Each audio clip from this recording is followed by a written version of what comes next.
देश का दुश्मन तो पाकिस्तान है, लेकिन देश के भीतर बैठे गद्दारों की पहचान करना बहुत जरूरी है। यूपी की योगी फोर्स यही कर रही है, गद्दारों के खिलाफ सफाई अभियान चला रही है। काशी, कैराना, मुरादाबाद, नोएडा, यूपी एटीएस चुन चुनकर देशद्रोहियों को उठा रही है, उन्हें सही जगह पहुंचा रही है।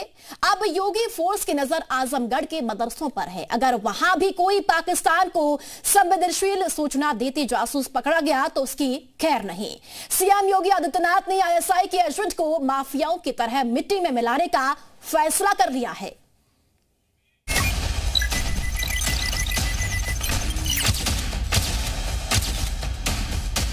भारत की सुरक्षा में सेंध लगाने का काम कर रहे हैं, उन लोगों को हम चिन्हित करें, सरकार को बताएं।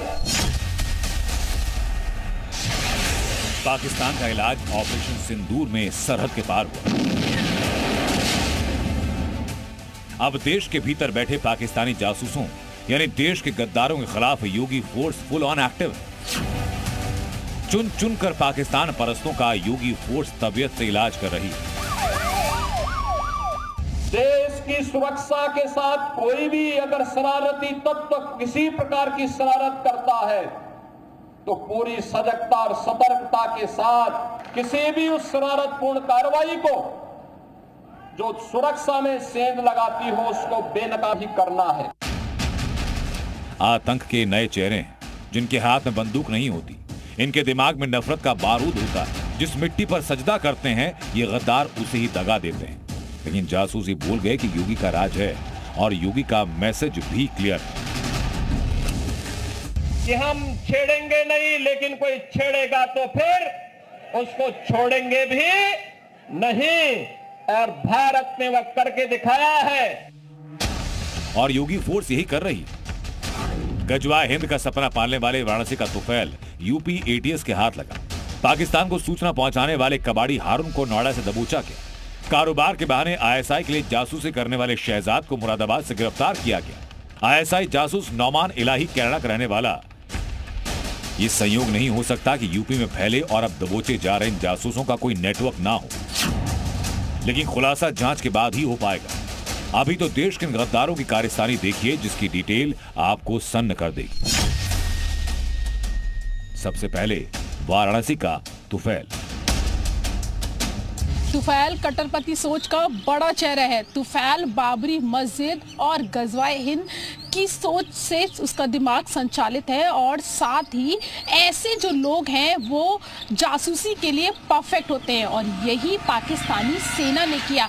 पाकिस्तानी सेना ने नफीसा नाम की महिला के जरिए तुफैल से यहाँ भारत की जासूसी करवाई और नफीसा जो महिला थी, जो पाकिस्तान की थी, उसका पति आर्मी में था।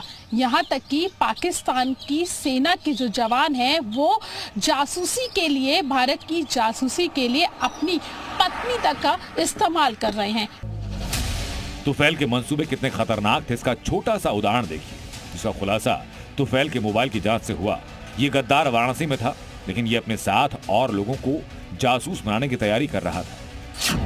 ऐसा इसलिए क्योंकि इसके मोबाइल फोन में 800 पूर्वांचल के लोगों के नंबर मिले। उन लोगों का ब्रेन वॉश करने के लिए तुफैल व्हाट्सएप ग्रुप में आतंकी संगठन तहरीक लब्बैक के नेता हाफिज साद हुसैन का वीडियो साझा करता था। तुफैल ग्रुप में गजवाए हिंद लागू करने और बाबरी मस्जिद का बदला लेने जैसे मैसेज शेयर करता था। मतलब तुफैल बाबरी के नाम पर देश के मुसलमानों को भड़काने की कोशिश में था। जाहिर है तुफैल को ये मैसेज पाकिस्तान के हैंडलर से ही मिलते होंगे, जिन्हें वो दूसरे ग्रुप में शेयर करता था। इसके बदले में पाकिस्तानी महिला ने तुफैल को 2 बार तोहफे भी भेजे। कट्टरपंथी सोच के साथ पैसों का कनेक्शन डेंजरस गठजोड़ कायम करता है और यही दिल्ली के हारून के साथ हुआ। पाकिस्तानी प्रेम का हारून का शौक ऐसा चल रहा है कि इसने पाकिस्तान में दूसरी शादी भी कर ली। हारून के परिवार का व्यवहार देखिए कि जी न्यूज का कैमरा देखते ही कैसे बिदक गए। हमारे साथ बात करने के लिए हारून के भाई वसीम है। वसीम हारून के वानवते कब पुलिस परसों ले गई थी? क्या कहा था? चलो क्या कहा? चलो घर के ऊपर चलोगे अब? क्यों? चलो नीचे उतरो। क्यों? आज क्यों क्या हो गया? क्यों परेशान कर रहे हो इन्हें? नाराज क्यों हो रहे हैं आप लोग? दिक्कत क्या हो रही है? अपनी परिवार हारून के पाकिस्तानी उच्चायोग से गहरे संबंध थे।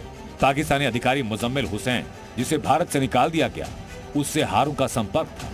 जांच में सामने आया कि हारून ने दिल्ली समेत कई अहम जगहों की जानकारी पाकिस्तान पहुंचाई। जासूस शहजाद उत्तर प्रदेश के रामपुर का रहने वाला है, पेशे से कारोबारी है, लेकिन कारोबार की आड़ में देश के साथ गद्दारी का खेल खेलता था।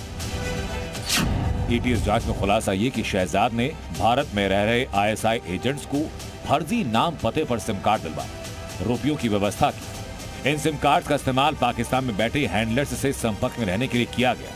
शहजाद 3 बार पाकिस्तान भी जा चुका है। देश के गद्दारों की फहरिस्त लंबी होती जा रही है। ये समझना भारी भूल होगी कि ऑपरेशन सिंदूर के बाद इतने सारे जासूस कहां से निकल आए।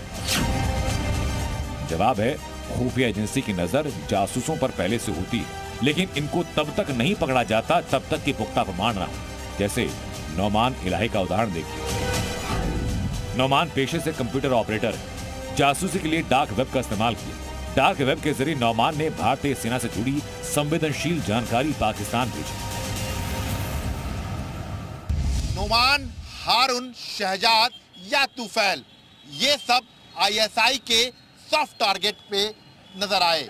जासूसी के लिए आईएसआई ने इनको या तो पैसे का लालच दिया या तो हनी ट्रैप में फंसाकर इनसे जासूसी कराई। लेकिन इन सब के बीच इन सब का एक मोटिव जो नजर आया वो था जिहादी सोच का, और इस सोच का उत्तर प्रदेश में 200% इलाज होता है, और वो इलाज करते हैं उत्तर प्रदेश के सीएम योगी आदित्यनाथ।